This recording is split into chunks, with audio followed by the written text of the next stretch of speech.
मैं सभी लोगों को, जो लोग जुड़े हुए हैं आभासी मंच से, मैं सभी लोगों को नमन करता हूँ।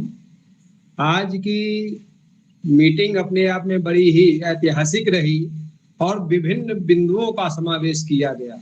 वास्तव में जो है, जो समावेशी साहित्य की सारगर्भिता है, तो उसमें विभिन्न बिंदु एक जगह पर एकत्रित हुए हैं। वास्तव में जिनकी जितनी भी तारीफ की जाए अपने आप में बहुत वो है।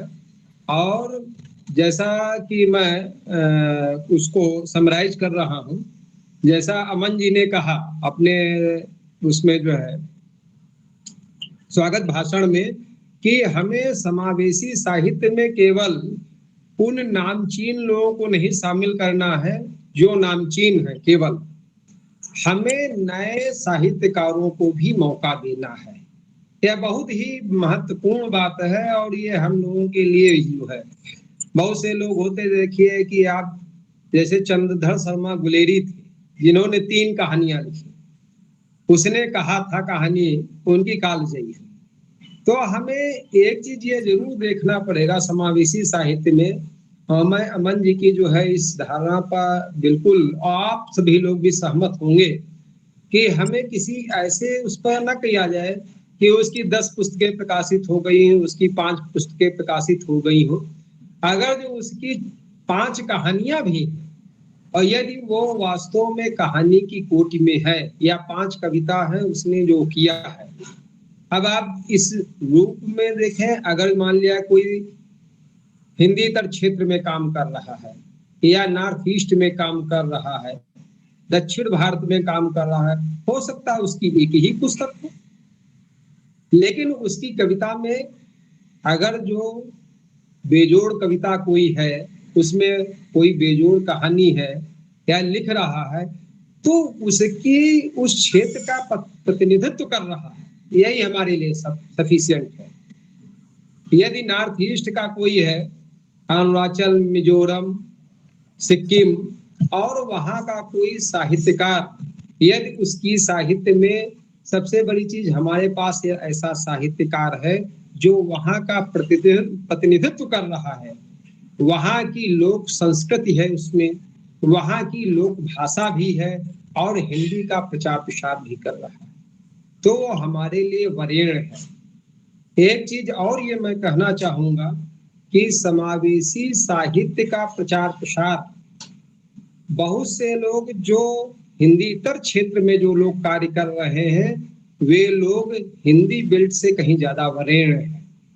क्योंकि हमारे पास जो है एक जो है कि साधन उपलब्ध है, संसाधन उपलब्ध है, लेकिन जो हिंदीतर क्षेत्र में काम कर रहे हैं वो जो है विपरीत दिशा में हिंदी का प्रचार प्रसार कर रहे हैं, तो उनको हमें महत्व देना पड़ेगा।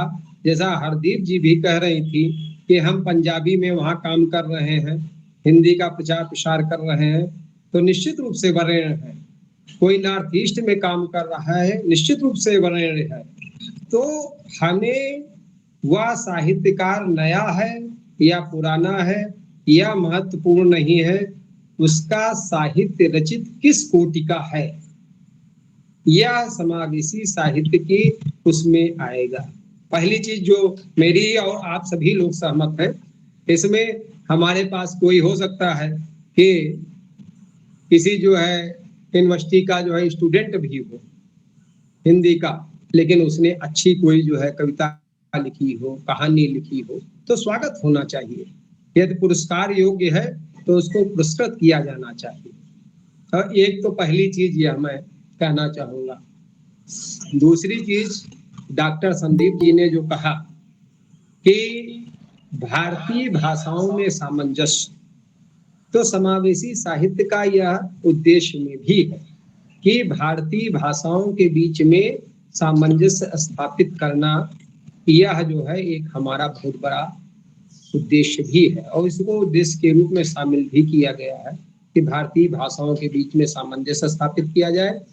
और इन्होंने जो चीज कही, बहुत सारी चीज कही, लेकिन जैसे तकनीक का प्रयोग बढ़ा हुआ है 21वीं सदी में, तकनीक का प्रयोग बढ़ा है, नवाचार बढ़ा है, अनुवाद है, और उन सब सारी चीजों को लिया जाए। एक चीज जो जरूर मैं कहना चाहूंगा कि जैसा प्रोफेसर हरिशंकर मिश्र जी ने कहा कि जो 1850 से हमारा आधुनिक काल चल रहा है, तो आधुनिक काल को हम कहाँ तक ले जाएं, यह है। मैं सोच रहा था या और भी विद्वानों ने भी सोचा कि 21वीं सदी को क्यों ना 21वीं सदी से हम इसको जो है समावेशी काल की जो है उद्घोषणा करें, हिंदी साहित्य का समावेशी काल। क्योंकि आधुनिक काल की भी एक सीमा 150 साल हो जाएंगे, तो 150 वर्ष बहुत अधिक होता है। आदिकाल, भक्तिकाल, रीतकाल और आधुनिक काल। तो एक हमारे पास अच्छा है कि हम 21वीं सदी से हम जो है समावेशी काल की अवधारणा को, समावेशी काल को उद्घोषित कर दें। और समावेशी काल में यद्यपि जो हमने 1995 से विमर्श युग लिया, तो कोई साहित्य में कोई ऐसा नहीं है कि दिन और वर्ष निर्धारित होता है। तो विमर्श युग जो हमने वो लिया है, तो विमर्श युग वास्तव में विमर्श प्रारंभ हो गए थे। एक चीज और जो विमर्श के मामले में लोगों में भ्रम है या थोड़ा सा उसको जो है व्याख्यायित नहीं कर पा रहे हैं, मैं विमर्श युग को समावेशी युग के साथ व्याख्यायित कर रहा हूँ। देखिए विमर्श युग क्या है। मान लिया किसी ने स्त्री विमर्श पर लेखन शुरू किया, तो स्त्री विमर्श में स्त्री से संबंधित जो भी समस्याएं हैं, उसकी जो भी समस्याएं हैं, प्रॉब्लम है, पारिवारिक समस्याएं हैं, राजनीतिक उसकी सीमाएं हैं या उसकी अन्य चीजें हैं, तो जिस साहित्यकार ने स्त्री विमर्श पर लिखा वह ए टू जेड जो भी समस्याएं हैं उसकी स्थितियां परिस्थितियों का आकलन साहित्य में किया गया। तो यह भी एक समावेशी है। यद्यपि एक वह विमर्श विशेष से संबंधित है, लेकिन वह समावेशी है। इसी तरह किन्नर है, तो किन्नर से संबंधित कविताएं, कहानियां या हो सकता पुस्तक ही आई पूरा किन्नर विमर्श पर आधारित। तो ऐसा नहीं हमको उसको जो है किन्नर विमर्श पर है उसको समावेशी साहित्य की विचारधारा से अलग नहीं करेंगे। वह किन्नर विमर्श पर है और किन्नर की स्थितियां, परिस्थितियां, प्रभाव जो कुछ भी है, राजनीतिक स्थितियां, उससे सारी चीजें हैं, उससे लेते हुए ए टू जेड करने का प्रयास किया। तो यह भी हमारे समावेशी साहित्य का अंग है। इसीलिए हमने उसका जो पहला वो दिया, पार्ट दिया कि विमर्श युग जो है, यदि हम 2000 से वर्ष 2000 से हिंदी साहित्य का समावेशी काल मान लेते हैं, तो हम पहले 10 वर्ष 2000 से लेकर 2010 तक विमर्श युग की संज्ञा दे सकते हैं, आसानी से दिया जा सकता है। 1995 से 2000 तक एक पूर्व पीठिका बनेगी कि एक प्रारंभ हो रहा, लेकिन 2000 से रखने में एक चीज ये भी रहा कई विद्वानों से कि आसानी से हिंदी साहित्य के लेखन में काल विभाजन में आसानी रहेगा और हम उसको गर्व के साथ कह सकेंगे कि 21वीं सदी हिंदी साहित्य का समावेशी काल है। प्रोफेसर हरिशंकर मिश्र जी से हमारी इस पर बात हुई थी, कई अन्य विद्वानों से बात हुई थी, और विमर्श युग के बाद हम समावेशी काल में समावेशी युग, तो ये समावेशी युग हमारा चल रहा। विमर्श युग और समावेशी युग में दोनों में मूलभूत अंतर क्या है कि विमर्श युग में साहित्यकार जिस विमर्श पर लिख रहा है उसमें उस विमर्श से संबंधित सभी समस्याओं का, स्थितियों का, परिस्थितियों का समावेश कर रहा है। चाहे वह स्त्री विमर्श है, दलित विमर्श है, किन्नर विमर्श है, आदिवासी विमर्श है। तो कुछ जो विद्वानों ने जो अपनी बात कही कि हम क्यों जुड़े, आदिवासी क्यों जुड़े, तो मैं ये कह रहा हूं कि आदिवासी इसलिए जुड़े कि हम तो आपको नकार नहीं रहे, हम तो पूरा का पूरा आपको अपने अंदर समेटने का प्रयास कर रहे हैं। तो हरदीप जी, बिल्कुल आप और अन्य विद्वान जो ये कहें कि आदिवासी अपना साहित्य लिख रहे हैं और आगे भी लिखे समावेशी युग में, तो कोई दिक्कत नहीं है। हम तो आपको अपने अंदर वो छोटी नदी है, हम ये बड़ी नदी है। समावेशी साहित्य या समावेशी काल एक सागर है, महासागर है, और उसमें जो विमर्श रूपी नदियां हैं, ये नदियां हैं, और हम सबको समेटने के लिए तैयार हैं। उसमें जो है ये चीजें रहेंगी। तो समावेशी काल का एक अवधारणा, तो मैं चूंकि पहली है, हम 21वीं सदी को आगे आप लोग और भी बात करेंगे कि 21वीं सदी के साहित्य को, हिंदी साहित्य को समावेशी काल के रूप में उठाते हैं। आधुनिक काल हम वर्ष 2000 तक ही माने, 1850 से 2000, 150 वर्ष बहुत होता है। अब 2000 से लेकर जो है हम समावेशी काल, और समावेशी काल कब तक है चलेगा ये आगे आने वाले विद्वान लोग तय करेंगे। यह एक चीज रही। दूसरी चीज जो समावेशी युग की विशेषता है, समावेशी युग की विशेषता 3 चीजों का है। एक तो परंपरा, परंपरा को बनाए रखने का प्रयास है। आप देखिए हिंदी कविता के क्षेत्र में तो आज की तारीख में छंदबद्ध कविता भी चल रही है, परंपराएं चल रही है। चाहे आप घनाक्षरी ले लीजिए, सवैया ले लीजिए, कुंडलिया है, दोहा है, तो ये देखिए आप परंपराएं चल रही हैं और उनका स्वागत भी हो रहा है, कहीं उसको वो नहीं किया जा रहा है। बल्कि बीच में जब नई कविता आई थी तो छंदों को छोड़ दिया गया था, उनके प्रति उपेक्षा का भाव था। लेकिन इस समावेशी युग की सबसे बड़ी विशेषता है कि परंपरा को, अर्थात हम लोग अपनी जड़ों की ओर लौटे हैं। आप हर एक विधा में देखिए कि हम लोग अपनी जड़ों की ओर लौटे हैं। यह समावेशी युग की सबसे बड़ी अवधारणा है। तो यह जो है परंपरा का प्रयोग। आप देखिए दूसरी चीज, भारतीय संस्कृति का पूरा ग्लोबलाइजेशन हुआ है। अभी कल जन्माष्टमी थी और जन्माष्टमी को आप देखिए इस्कॉन टेम्पल या विभिन्न उसमें संपूर्ण विश्व में जन्माष्टमी का जो है अपने अपने ढंग से, जो हमारे हिंदी, जो हमारे सनातन धर्मी रहे होंगे, अपने अपने ढंग से मनाए और पूरे विश्व में मनाया गया। अर्थात भारतीय संस्कृति का जो है एक फिर से ग्लोबलाइजेशन हुआ और वह हमारे साहित्य में भी दिखाई दे रहा है। मैंने भी कई अंतर्राष्ट्रीय सेमिनार में पार्टिसिपेट किया है। अभी 3 अगस्त को आगरा विश्वविद्यालय में सेमिनार हुआ था जिसमें कई उसमें देशों के विद्वान थे और वो हिंदी का किस तरह से प्रचार प्रसार कर रहे हैं। उन्होंने वहां बताया कि किस तरह हिंदी के प्रचार प्रसार में समस्याएं आ रही हैं। वास्तव में वो हमारे लिए सलाका पुरुष हैं कि वो वहां पर वरेण्य हैं कि वो लोग वहां पर हिंदी की अलग जगाए हुए हैं। तो हमें दूसरे चरण में अभी तो हिंदीतर क्षेत्र के साहित्यकारों को शामिल किया जाएगा, फिर प्रवासी साहित्यकारों के योगदान को भी इसमें शामिल किया जाएगा। तो एक तो मैं प्रोफेसर हरिशंकर मिश्र जी के इस नजरिए से पूरी तरह सहमत हूँ कि इसको 21वीं सदी को हिंदी साहित्य का समावेशी काल घोषित किया जाए। दूसरी चीज, आज जो यह डॉक्टर संदीप जी ने कहा कि इसमें परंपरा के साथ तकनीक और नवाचार इसको शामिल किया गया। बहुत अच्छी बात कही कि तकनीक, आज हम आप तकनीक की वजह से ही तो हम सब लोग जुड़े हैं आभासी मंच से। और पहले आप देखिए जो है 20वीं सदी में कहाँ जो है आभासी मंच की कहीं दूर दूर तक कल्पना नहीं की जा सकती थी, लेकिन आज जो है तकनीक के कारण है।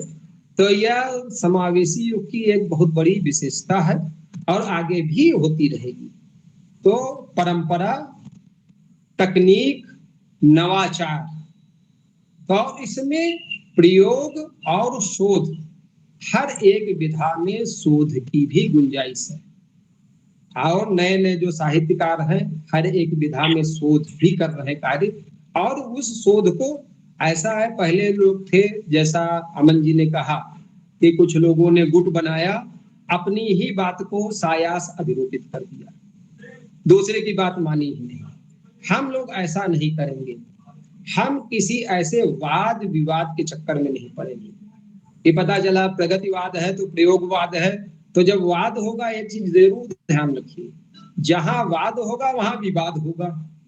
वाद और विवाद तो दोनों का चोली दामन वो है। तो हमारे समावेशी साहित्य में वाद नाम का कोई शब्द ही नहीं होगा। वाद करने के लिए हम छोड़ देंगे जो लोग हमारी आलोचना समालोचना करेंगे, वो वाद विवाद करें, और उनके वाद विवाद को भी हम स्वागत को करेंगे क्योंकि वो हमारे लिए जरूरी है। लेकिन हम समावेशी साहित्य में किसी वाद विवाद को प्रश्रय नहीं देंगे। हाँ, एक चीज और है कि यद्यपि हम वैज्ञानिक सोच रखेंगे, हम तनाव मुक्त वातावरण कैसे दूर हो इस पर भी हम प्रयास करेंगे, और साथ में जो सारी चीजें हैं इन पे बात करेंगे। एक चीज और, जो पठनीयता का संकट है, इस पर हमें ये बात करना है पठनीयता के संकट पे, कि हिंदी को रोजगार से जैसे कैसे और जोड़ा जाए, इस पर बहुत बड़ा काम करने की जरूरत है। हमारी हिंदी जैसे जैसे रोजगार से जुड़ेगी, आप देखिएगा हिंदी जो है अपने आप अपना स्थान प्राप्त कर लेगी। आज सबसे बड़ा जो नई पीढ़ी है वो पठनीयता का संकट इसलिए है क्योंकि वो रोजगार की तरफ सोच रही है कि आगे हमारा भविष्य क्या है। यदि उसको यह पता चल जाए कि हम हिंदी में पढ़ेंगे, लिखेंगे, शोध करेंगे और हमारा भविष्य उज्जवल होगा, हम हिंदी माध्यम से यदि हम MBBS वो करते हैं या हम एग्जाम देते हैं, तो उस पर जो है हमारा वैसे इंग्लिश को जितना महत्व है उतना हिंदी का। यद्यपि इस दिशा में काम चल रहा है, लेकिन और करने की जरूरत है। इसकी तरफ हमें संस्थाओं को, सरकार को जागृत करने की आवश्यकता है। तो ये कुछ हमने चंद बातें कही।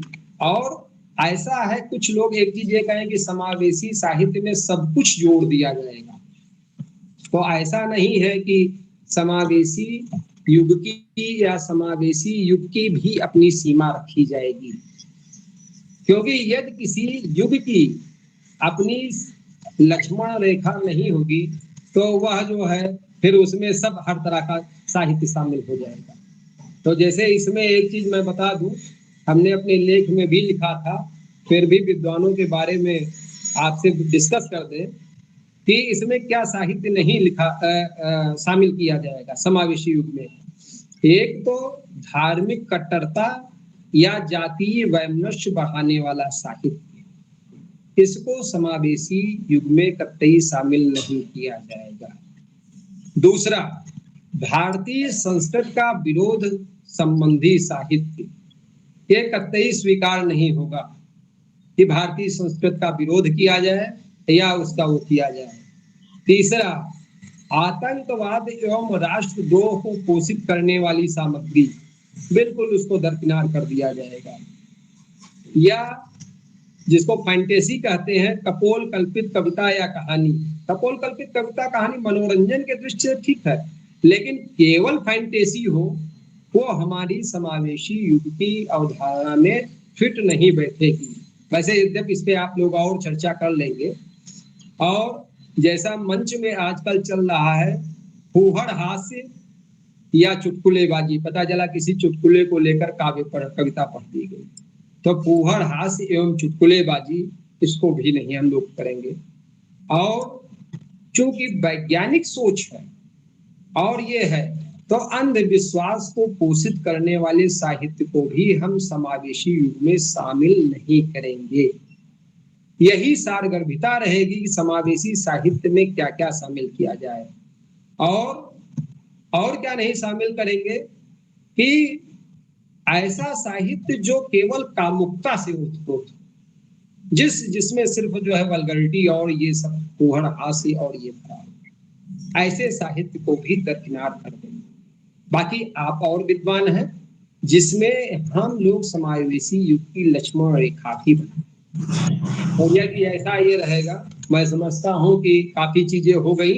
अब एक चीज और मैं अपनी वो करूंगा, मैं चाहूंगा कि दक्षिण हिंदीतर क्षेत्र से एक अंक निकले किसी पत्र पत्रिका का, तो जिसमें जो है समावेशी काव्य धारा होती है, जिसमें जो है नॉर्थ ईस्ट और जो है दक्षिण भारत और उसके हैं। तो हमारी इस संबंध में डॉक्टर जयशंकर बाबू जी से बात हुई थी और मैं उनका आह्वान करता हूँ और राजीव रंजन जी को भी मतलब जो है अनुरोध करूंगा कि भविष्य में इस संदर्भ में समावेशी काव्य धारा जो है निकालने का प्रयास करें, जिसमें भारतवर्ष के विभिन्न क्षेत्रों का प्रतिनिधित्व हो। तो मैं समझता हूँ कि एक हमारी समावेशी युग की अवधारणा एक साकार होगी। और ये कहते हुए मैं अपनी बात वाणी विराम देता हूँ। धन्यवाद। नमस्कार।